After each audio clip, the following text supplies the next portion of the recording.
الحمدللہ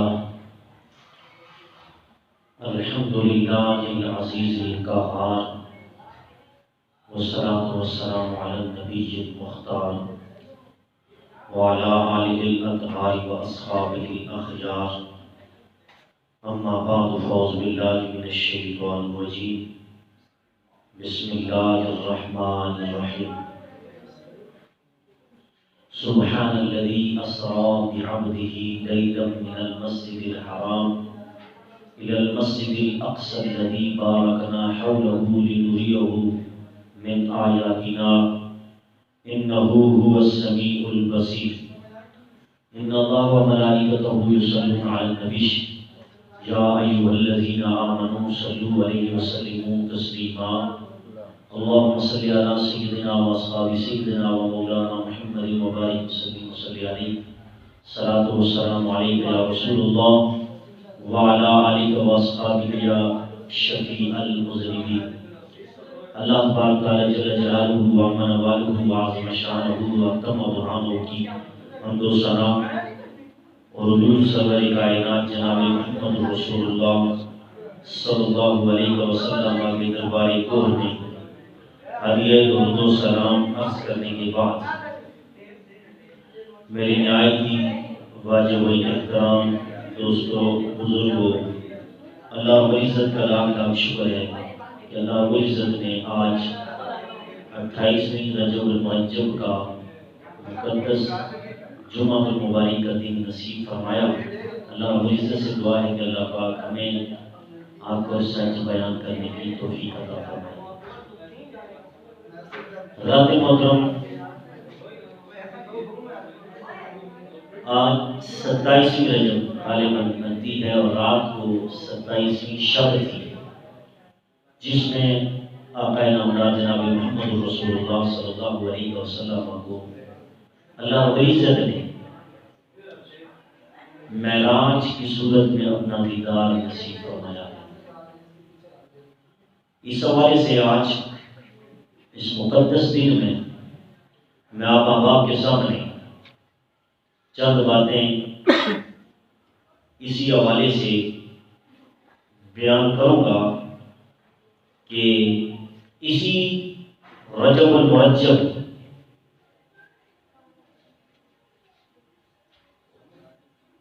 کی 27ویں تاریخ کو حضور نبی کریم علیہ السلام کو معراج ہوئی اور 6 رجب المرجب حضرت داتا معین الدین اجمیری کا وصال بھی ہوا، اور اسی طرح اسی ماہ کی 27 رات کو نماز بھی ہم پر فرض ہوئی، اور اسی 27ویں شب جو گزر چکی ہے اس میں ہم پر زکوٰۃ بھی فرض ہوئی، اور اسی طرح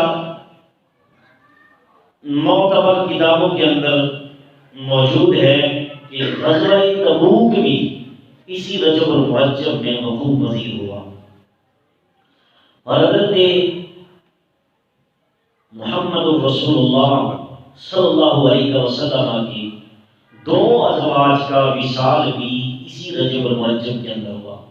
ام المؤمنین حضرت حفصہ رضی اللہ تعالی عنہ اور ام المؤمنین حضرت میمونہ رضی اللہ تعالی عنہ کا وصال بھی رجب المرجب کے اندر ہوا، اور اسی طرح اسی ماہ مقدس کے اندر سیدنا مولا کائنات مولا علی کرم اللہ وجہ الکریم کی 21 رجب المرجب کو کعبۃ اللہ شریف کے اندر ولادت ہوئی، اور اسی طرح 22 رجب المرجب کاتب غیب سیدنا امیر معاویہ رضی اللہ تعالیٰ عنہ جو حضور کے سالہ ہیں، ام حبیبہ کے بھائی ہیں، اور خال المسلمین تمام مسلمانوں کے، میں لفظ مسلمان استعمال کر رہا ہوں، تمام مسلمانوں کے ماموں ہیں خال المسلمین۔ اور قرآن کے اندر سورہ احزاب کی آیت نمبر 6 میں اللہ رب العزت ارشاد فرماتا ہے کہ نبی مومنوں کی جانوں سے بھی زیادہ قریب ہے، اور نبی کی ازواج مومنوں کی مائیں ہیں، تو مائیں جو ہیں ان کے بھائی ماموں ہوا کرتے ہیں، لہذا ازواج کے جتنے بھی بھائی ہیں، جتنی بھی میرے نبی کی ازواج ہیں، ان کے جتنے بھی بھائی ہیں وہ اس امت کے ماموں ہیں۔ قرآن کی اس نصوص سے پتہ چلا خال المؤمنین کاتب وہی حضرت سیدنا امیر معاویہ رضی اللہ تعالیٰ عنہ، آپ کا بھی اسی رجب المرجب آپ کی شہادت ہوئی، اور اسی طرح سیدنا عبداللہ بن سلام، زید بن ثابت، حضرت سعد بن عبادہ، حضرت زید بن خدیر انصاری، حضرت معاویہ دوسرے ایک صحابی بن خدیر رضی اللہ عنہ کا وصال بھی اسی ماہ کے اندر ہوا، اور اسی طرح حضرت محدث اعظم پاکستان علامہ محمد سردار احمد رحمۃ اللہ علیہ فیصل آباد والے، ان کا وصال بھی ہوا۔ امام مسلم القشیری کا، ان کا تصوف کی بہت بڑی رسالہ قشیری کا انہوں نے لکھا، ان کی کتاب ہے، ان کا وصال بھی ہوا۔ امام غزالی کا بھی اسی ماہ رجب المرجب کے اندر وصال ہوا۔ امام شافعی رحمۃ اللہ تعالی علیہ، آپ کا بھی وصال اسی رجب المرجب میں ہوا۔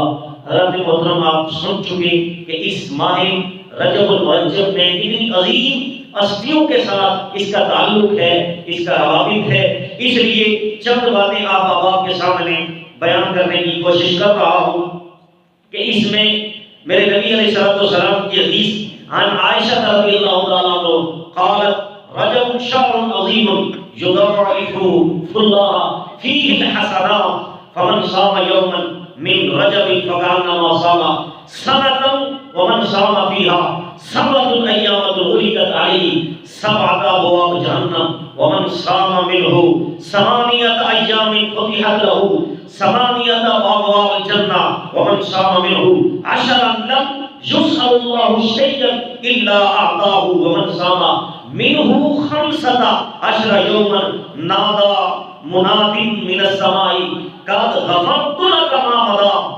فاستعلف العمل ومن زاد زاده۔ حضرت عائشہ صدیقہ سلام اللہ علیہا کثیرا رضی اللہ تعالیٰ عنہ روایت کرتی ہے کہ رجب المرجب کا وہ عظیم مہینہ ہے کہ اس میں اللہ تبارک تعالیٰ بندوں کی نیکیوں کو دگنا کر دیتا ہے، نیکیوں کو دگنا کر دیتا ہے، یعنی کہ ثواب اس کا ڈبل کر دیتا ہے۔ پس جس نے بھی رجب المرجب میں ایک روزہ رکھا گویا اس نے سال بھر کے روزے رکھے، صرف ایک روزہ رکھنے کی وجہ سے اللہ پاک اسے سال بھر کے روزوں کا ثواب عطا فرمائے گا، اور جس نے اس میں 7 روزے رکھے اللہ تبارک تعالیٰ اس پر جہنم کے 7 دروازے بند کر دے گا، اور جس نے اس ماہ میں 8 روزے رکھے اللہ رب العزت جنت کے 8 دروازے اس کے لیے کھول دے گا۔ اور اسی طرح میرے نبی علیہ السلام نے فرمایا اس ماہ مقدس میں جس نے 10 دن روزے رکھے تو اللہ تبارک تعالیٰ سے قیامت کے دن وہ 10 روزے رکھنے والا بندہ جو بھی رب سے مانگے گا اللہ اسے عطا کر دے گا۔ اور اسی طرح جس نے 15 روزے رکھے میرے نبی علیہ السلام نے فرمایا اس شخص کے لیے آسمان سے منادی کرنے والا پکارے گا کہ اے بندہ تو نے 15 روزے رکھے ہیں اللہ کی رضا کی خاطر، تیرے گزشتہ سارے گناہ اللہ رب العزت نے معاف فرما دیے ہیں، اب تجھے عمل زیادہ کرنے کی ضرورت ہے، تو جتنا بھی زیادہ ثواب کمائے گا اللہ رب العزت دگنا تجھے ثواب عطا فرما دے گا۔ حضرت محترم، اسی طرح ایک اور حدیث جو کہ ما ثبت بسنہ کے اندر جناب محدث دہلوی نے اس حدیث کو نقل کیا، اور اسی طرح شعب الایمان کی حدیث نمبر 3811 ہے، اور اسی طرح یطلب العجب کے صفحہ نمبر 48 پر اور کنز العمال کے اندر علامہ مناوی نے اس حدیث کو نقل کیا 35159، اور اسی طرح جامع الحدیث کے اندر امام سیوطی نے حدیث نمبر 14813 انٹرنیشنل حدیث کے مطابق اس حدیث کو نقل کیا۔ حدیث سنیے، اس میں تو میرے نبی نے کمال کر دیا۔ میرے نبی نے فرمایا حدیث پاک کے اندر آتا ہے، میرے نبی نے فرمایا فی رجب و یوم و لیلۃ من صام ذلک اليوم وقام تلک اللیلہ کان کمن صام من الدہر 100 سنہ وقام 100 سنہ وہو لثلاث یقین من رجب۔ میرے نبی علیہ السلام کی حدیث، میرے نبی علیہ السلام نے فرمایا اس ماہ رجب کے اندر ایک رات اور ایک دن ایسا ہے، ایک رات اور ایک دن ایسا ہے کہ جس نے اس ایک دن میں صرف ایک روزہ رکھا اور ایک رات میں شب بیداری کی، یعنی شب بیداری کی وہ کون سی رات ہے؟ فرمایا 27ویں کی رات ہے جو گزر چکی ہے، رات جس میں میرے نبی کو معراج ہوئی ہے۔ ایک رات اور ایک دن ایسا ہے کہ جس میرے امتی نے ایک دن میں، آج کے دن جمعے کے دن، جمعرات کو 27ویں شب تھی، یعنی جمعرات والے دن 27ویں شب کو شب بیداری کی، یعنی کہ اللہ کا ذکر کرتا رہا، عبادت اور عبادت کرتا رہا، صبح اٹھ کر اس نے روزہ رکھا۔ صبح اٹھ کر آج کے دن کئی لوگوں کا روزہ ہے، آج کے دن روزہ رکھا تو میرے نبی علیہ السلام نے فرمایا 1000 سال کے روزوں کا ثواب اللہ رب العزت اسے عطا فرمائے، اور ایک رات قیام کرنے کی صورت میں اللہ پاک 1000 سال کے قیام اور شب بیداری کا ثواب اس کے کھاتے میں لکھ دے گا۔ اس سے یہ پتا چلا صرف ایک دن کا روزہ اور ایک رات کی عبادت کا ثواب 1000 سال، 1000 برس، جتنی بندے کی عمر بھی نہیں ہوتی، لیکن اللہ رب العزت اسے 1000 سال کی عبادت اور 1000 سال کے روزوں کا ثواب عطا فرما دے گا۔ حضرت محترم، اس کی بڑی تفصیل ہے، اس پر اگر بات کی جائے کہ اس رجب المرجب کے فضائل کیا ہیں تو اس پر بھی کئی جملے پڑھائے جا سکتے ہیں، لیکن مختصر آج میں نبی کی معراج بیان کرنے لگا۔ میرے نبی علیہ السلام کو معراج ہوئی تو یاد رکھیے اللہ رب العزت نے حضور کے پورے وجود کو سر سے لے کر پاؤں تک اللہ رب العزت نے میرے نبی کو معجزہ بنایا ہے۔ کیا بنایا ہے؟ اور یہ میں نہیں کہہ رہا بلکہ خود میرا رب کہہ رہا ہے۔ پتہ یہ چلا ہم عقیدہ وہ رکھتے ہیں جو قرآن میں کیا ہوتا ہے، تو قرآن کہہ رہا ہے کہ میرا نبی اس کو میں نے معجزے ہی نہیں عطا کیے بلکہ خود پورا وجود اس کا معجزہ بنا کر بھیجا ہے۔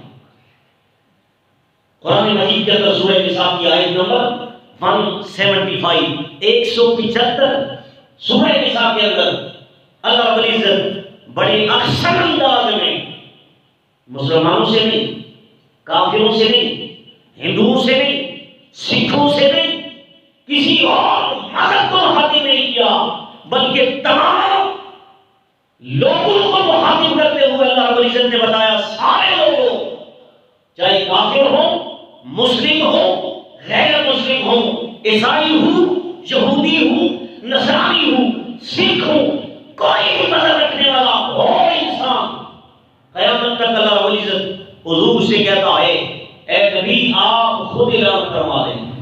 کیا اعلان فرما دیں؟ آپ اپنی شان خود بیان کریں۔ پتہ یہ چلا اللہ خود نبی کو شان عطا کرتا ہے اور نبی سے بیان کرواتا ہے۔ پتہ یہ چلا نبی کی شان کو بیان کرنا میرے رب کی بھی سنت ہے، میرے نبی کی بھی سنت ہے۔ تو سن لیجیے میرے رب ذوالجلال نے قرآن مجید کے اندر سورہ نساء کی آیت نمبر 175 قرآن کہتا ہے یا ایھا الناس، اے لوگو، کیا لفظ ہے؟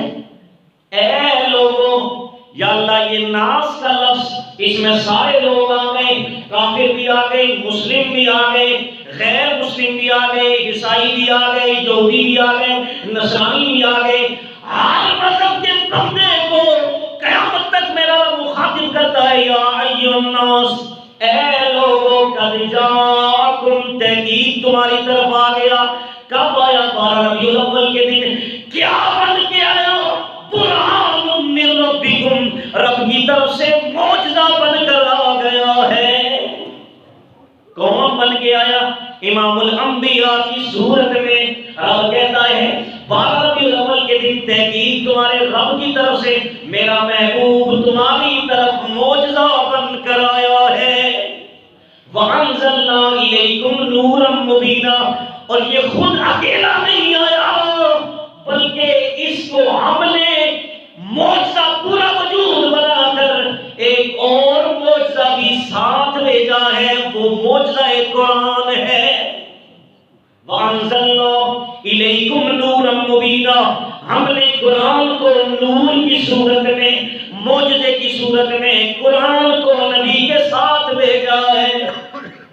اس آیت کے اندر اللہ رب العزت فرماتا ہے یا ایھا الناس، اے لوگوں، تحقیق تمہاری طرف اللہ کی طرف سے میرا نبی پورا وجود معجزہ بن کے آیا ہے، معجزہ بن کر بھی آیا ہے اور معجزہ لے کر بھی آیا ہے۔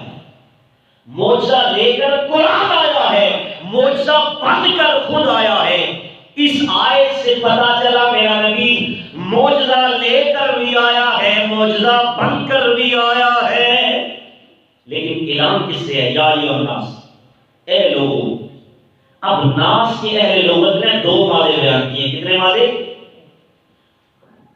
دو مادے بیان کیے۔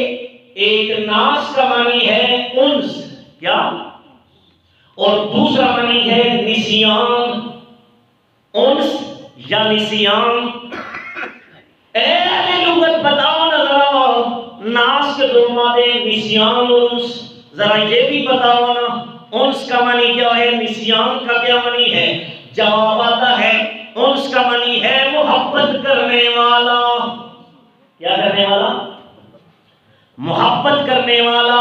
اور نسیان کا معنی ہے بھول جانے والا۔ انسان بھولتا بھی ہے، انسان محبت بھی کرتا ہے۔ تو نسیان اور انس دونوں کو ملا کر جو چیزوں سے ناس کہتے ہیں، رب کہتا ہے انسانوں کے اندر میں نے دو چیزیں پیدا کی۔ انسان کے اندر بھولنا بھی اس کی فطرت کا تقاضا ہے، اور انسان کی فطرت یہ بھی ہے یہ محبت بھی کرتا ہے۔ کیا کرتا ہے؟ اب یہاں پر اہل عرفا فرماتے ہیں کہ ایک ہی وقت میں بندہ بھولتا بھی ہے، انسان جو ہے وہ بھولتا بھی ہے اور پیار بھی کرتا ہے۔ پیار کب کرتا ہے اور بھولتا کب ہے؟ تو ایک ہی جواب دیا اہل محبت نے، کہتے ہیں کہ جس سے یہ پیار کرتا ہے، جس سے یہ پیار اور محبت کرتا ہے، باقی سب کو بھول جاتا ہے، باقی سب کو بھول جاتا ہے۔ تو بھولنا بھی اس کے اندر ہے اور پیار کرنا بھی موجود ہے۔ پتہ یہ چلا جب یہ پیار کرتا ہے نبی سے، ولی سے، صحابی سے، اہل بیت سے، تو پھر اور کسی کی محبت اس کے سینے میں نہیں آتی اور سب کو بھول جاتا ہے۔ تو اس لیے یہ دو وعدے انسان کے اندر اللہ رب العزت نے اس کے وجود کے اندر رکھ دیے۔ حضرت محترم، میرے نبی کو اللہ رب العزت نے پورا معجزہ بنایا، اور پھر اللہ رب العزت نے 3 معجزے میرے نبی کو وہ عطا کیے جو سب معجزوں کے سردار ہیں، سارے معجزوں کے سردار ہیں۔ وہ بڑے بڑے 3 معجزے کون سے ہیں جنہیں قرآن کے اندر اللہ رب العزت ان معجزوں کو بیان کرتا ہے کہ میں نے اس نبی کو یہ معجزے عطا کیے۔ جن معجزوں کو بیان میرا نبی کر رہا ہے بخاری اور مسلم کے اندر کہ اللہ رب العزت نے مجھے یہ 3 معجزے بڑے عطا کیے ہیں، ان 3 معجزوں میں ایک معجزے پر ہم نے آج بات کر دی ہے، لیکن وہ 3 معجزے کون سے بڑے بڑے قرآن کے اندر بیان کیے گئے جو میرے اور تیرے نبی کو اللہ رب العزت نے عطا کیے؟ تو اٹھائیے قرآن مجید کے اندر سورہ العنکبوت۔ العنکبوت مکڑی کو کہتے ہیں، کس کو؟ یہ مکڑی نہیں ہوتی، اس کو کہتے ہیں عربی کے اندر۔ یہ مکڑی بھی میرے نبی کی عاشق ہے، یہ میرے نبی کے ناموس پر تحفظ کرنے والی ہے، اس لیے شریعت نے منع کیا کہ اس کو مارا نہ جائے۔ اور اسی طرح یہ جو چھپکلی ہے اس کے بارے میں ابن ماجہ کے اندر روایت موجود ہے، سیدہ ام سلمہ رضی اللہ تعالیٰ عنہ، آپ اپنے گھر کے اندر یعنی نبی کے گھر کے اندر آپ نے نبی کی زوجہ نے ایک نیزہ رکھا ہوا تھا، نیزہ، اور کسی نے پوچھا کہ آپ تو عورت ہیں، یہ تو مردوں کے ساتھ ہونا چاہیے، وہ جہاد کرتے ہیں، نیزہ تو جنگ کے دوران جہاد کے دوران استعمال ہوتا ہے، آپ کو کیا ضرورت پڑی کہ آپ اپنے پاس یہ نیزہ رکھتی ہیں؟ اور نبی کے گھر میں یہ رکھا ہوا ہے، نیزہ رکھا ہوا ہے۔ تو آپ نے جواب دیا یہ میں نے اپنے لیے نہیں رکھا بلکہ میں چھپکلیاں مارنے کے لیے رکھتی ہوں۔ کہا آپ کو کیا دشمنی، آپ نبی کی زوجہ ہیں اور آپ چھپکلیوں کے ساتھ اتنی ضد کرتی ہیں، کیا وجہ ہے؟ تو انہوں نے میرے نبی کے حدیث بیان کی کہ میرے نبی نے فرمایا تھا یہ جو چگلیاں ہیں نا، جب جناب ابراہیم علیہ السلام کو نمرود نے آگ کے اندر ڈالا تو اس وقت یہ چگلی پھونکے مار رہی تھی، مدد کر رہی تھی، تحفظ فراہم کر رہی تھی دشمنان نبی پر، گستاخ نبی کی سپورٹ کر رہی تھی۔ تو قیامت تک اللہ رب العزت کے نبی جناب محمد رسول اللہ صلی اللہ علیہ وسلم نے اعلیٰ تعالیٰ کر دیا، فرمایا قتل الاوصاف، عربی میں اوصاف چگلی کو کہتے ہیں، کہا قیامت تک جتنی بھی چگلیاں ہیں ان کو قتل کر دو، ان کو مار دو۔ کیوں؟ اس لیے کہ یہ ایک نبی جناب ابراہیم علیہ السلام کی آگ لگانے میں یہ شامل ہو گئی تھی، تو یہ پھونکے مار مار کے آگ کو بڑھا رہی تھی، اس لیے اس کی نسل کو بھی باقی نہ رکھا جائے۔ تو پتہ یہ چلا جو بھی گستاخ ہو اس کی نسل کو ختم کر دیا جائے۔ اس حدیث کے مطابق پتہ چلتا ہے کہ عاشقوں کی نسل کو رکھا جائے اور گستاخوں کی نسل کو ختم کر دیا جائے۔ تو اب میرے نبی نے فرمایا کہ یہ جہاں بھی تمہیں ملیں گے، ایک روایت کے اندر آتا ہے پہلی دہاڑ میں جو ہی آپ چگلی کو دیکھتے ہیں تو اس کو ماریں گے تو اللہ رب العزت آپ کو ڈبل ثواب عطا فرمائے۔ اگر سوچ کے بارے میں ٹائم لگا کے تو آپ کو شاید 5 نیکیاں ملیں، لیکن آپ نے فوراً اس کو مار دیا تو اللہ رب العزت 10 نیکیاں عطا فرمائے۔ کیوں کہ اس کی نسل کو بھی ختم کرنے کو حکم دیا گیا۔ اب عراق میں اتنا عرصہ پہلے میرے نبی سے کئی صدیوں پہلے آپ کے جد اعلیٰ جناب ابراہیم علیہ السلام کے لیے آگ تیار کی گئی، اس وقت کی چگلیاں تو ختم ہو گئی ہوں گی، لیکن کیا وجہ ہے قیامت تک آنے والی ان کی نسل میں سے جاری شدہ جتنی چگلیاں ہیں ان کو مارنے کو حکم دیا گیا۔ تو بتایا جا رہا ہے کہ ناموس رسالت کا مسئلہ عام مسئلہ نہیں، بڑا احساس مسئلہ ہے، اس کو نارمل نہ سمجھنا بلکہ یہ خاص مسئلہ ہے۔ یہاں ایک طرف یہ معاملہ ہو اور دوسری طرف یہ مکڑی جو ہے، یہ جس وقت میرے نبی علیہ السلام والی سورت کے اندر پہلی گئی اتری تو کفار مشرکین جو تھے، قریش سے مکہ جو تھے، وہ میرے نبی کو تلاش کرنے کے لیے نکلے، تو یہ جو مکڑی تھی اس نے جالا بنا دیا غار کے دروازے پر، اور کبوتری نے انڈے دے دیے۔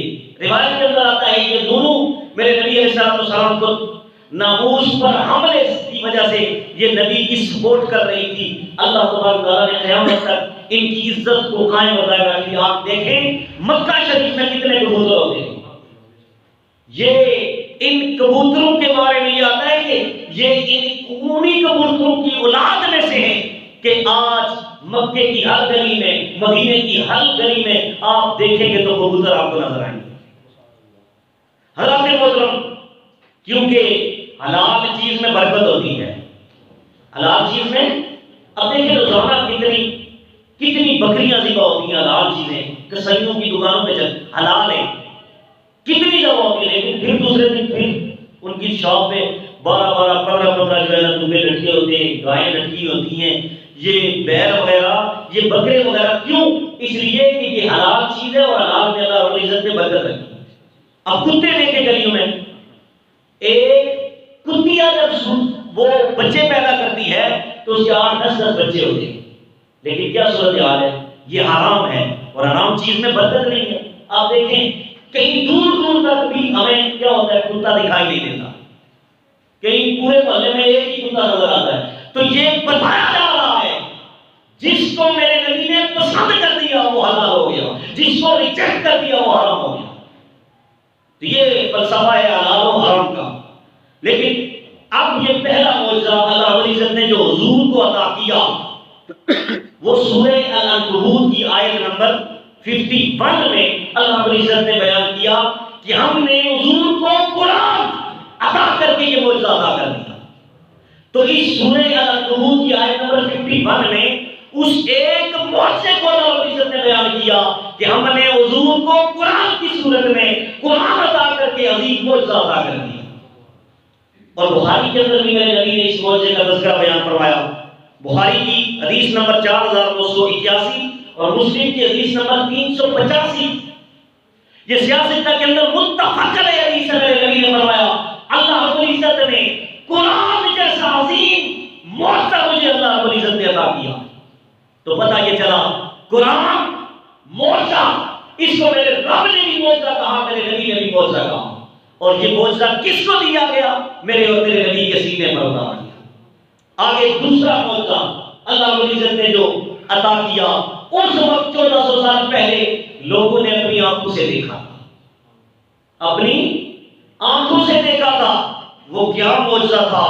سورۃ القمر آیت نمبر 1 میں اللہ رب العزت اس معجزے کو بیان کرتا ہے جو میرے رب نے مصطفیٰ کو معجزہ عطا کیا. وہ کیا معجزہ تھا؟ وہ معجزہ یہ تھا کہ میرے نبی علیہ السلام کی بارگاہ میں ڈیمانڈ کی گئی کہ آپ چاند کے 2 ٹکڑے کر دیں. کیا کریں؟ چاند کے 2 ٹکڑے کر دیں. تو میرے نبی نے انگلی ہاتھ اٹھایا، اٹھا کر صرف ایک انگلی کا اشارہ کیا، چاند کے 2 ٹکڑے ہو گئے. قرآن کے اندر آیت اتری، فرمایا اقتربت الساعۃ وانشق القمر. اللہ رب العزت فرماتا ہے قیامت چھا گئی، قیامت ٹوٹ پڑ گئی. کیا قیامت تھی؟ رب کہتا ہے وہ کیا قیامت تھی کہ جب تو نے اپنی انگلی کے اشارے سے چاند کے 2 ٹکڑے کر دیے. اس قیامت ساعت کا لفظ استعمال کیا کہ بے ساختہ ہم کہتے ہیں قیامت ٹوٹ پڑی کہ جس وقت میرے نبی نے ایک انگلی کے اشارے سے چاند کے 2 ٹکڑے کر دیے. ایک پہاڑی کے اس طرف جا کر گرا اور ایک اس طرف جا کر گرا. یہ میرے نبی کا دوسرا معجزہ جو قرآن کے اندر سورہ قمر کی آیت نمبر 1 میں رب ذوالجلال نے 1 اور 2 میں بیان کیا کہ ہم نے مصطفیٰ کو یہ معجزہ عطا کر دیا. تیسرا معجزہ، لیکن یہ سورہ قمر اس کے اندر اللہ رب العزت نے جو چاند کے توڑنے کے معجزے کو بیان کیا، اس کو میرے نبی نے بھی بیان فرمایا. اٹھائیے بخاری شریف حدیث نمبر 3636 اسی طرح مسلم شریف کے اندر حدیث نمبر 7072، یہ بھی بخاری اور مسلم کے اندر متفق علیہ حدیث ہے. میرے نبی نے خود بیان فرمایا ہے اور میرے نبی علیہ السلام کی حدیث موجود ہے کہ میں نے چاند کے 2 ٹکڑے کر دیے. لوگوں نے اس وقت بھی معجزہ دیکھ کر میرے نبی کے معجزے کو دیکھ کر انکار کر دیا. کہنے لگے پہلے تو ہم یہ سمجھتے تھے کہ اس کا جادو معاذ اللہ زمین پر چلتا ہے، آج ہم نے دیکھ لیا اس کا جادو تو آسمان پر معاذ اللہ چلتا ہے. اس وقت بھی نہ ماننے والوں نے نہ مانا، اور آج 1400 سال کے بعد کتنے خوش بخت ہیں وہ لوگ جو نبی کو بغیر دیکھے بغیر معجزے کے وہ نبی علیہ السلام پر ایمان لاتے ہیں. اور یاد رکھیں جس نبی کو اللہ رب العزت نے معجزہ عطا کیا وہ اس وقت کے لیے وہی معجزہ تھا جب بتایا گیا، معجزہ دکھایا، بس ختم، بات ختم. لیکن میرے نبی کو ایسا معجزہ عطا کیا گیا جو آج تیرے پاس بھی موجود ہے، میرے پاس بھی موجود ہے. آج وہ معجزہ اللہ رب العزت نے لاکھوں اور کروڑوں سینے کے اندر معجزہ فرما دیا. وہ قرآن کی صورت میں قرآن ہے، اللہ کا قرآن ہے.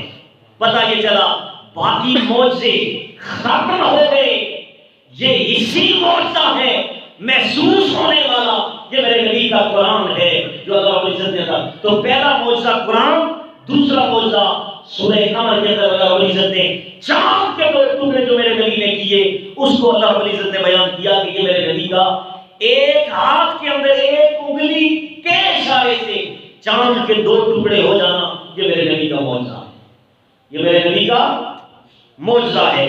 اور تیسرا معجزہ جو آج یہ جو شب رات کو گزر چکی 27 شب کو معراج کی صورت میں ہوا. کس صورت میں ہوا؟ معراج کی صورت میں ہوا. اس معجزے کو بھی اللہ رب العزت نے قرآن مجید کے اندر والنجم کی صورت میں بیان فرمایا. نجم کس کو کہتے ہیں؟ ستارے کو کہتے ہیں. کس کو؟ پہلے قمر چاند کی بات تھی، اب والنجم کی صورت میں اللہ رب العزت نے اس معجزہ معراج کو بیان کیا کہ قسم ہے مجھے اس ستارے کی. کس کی؟ لیکن نجم اگر آپ لغت کے اندر اسے دیکھیں کہ نجم کس کو کہتے ہیں تو نجم کا ایک معنی ہے اصل. کیا معنی ہے؟ اصل. اللہ رب العزت فرماتا ہے کہ محبوب ہم نے معراج کی صورت میں تمہیں ایک معجزہ دیا ہے، اس معجزے کا نام اصل کس کو کہتے ہیں؟ اصل روح کو کہتے ہیں. کیا کہتے ہیں؟ روح کو کہتے ہیں. اصل یہ گھڑی کے اندر جو شل ہوتا ہے اصل، اس کو اصل کہتے ہیں. اگر اس کو نکال دیا جائے گھڑی کی سوئیاں رک جاتی ہیں. تو اللہ کہتے ہیں والنجم، قسم ہے مجھے اس اصل کی جو رات کو آسمانوں کی طرف چلا گیا تھا.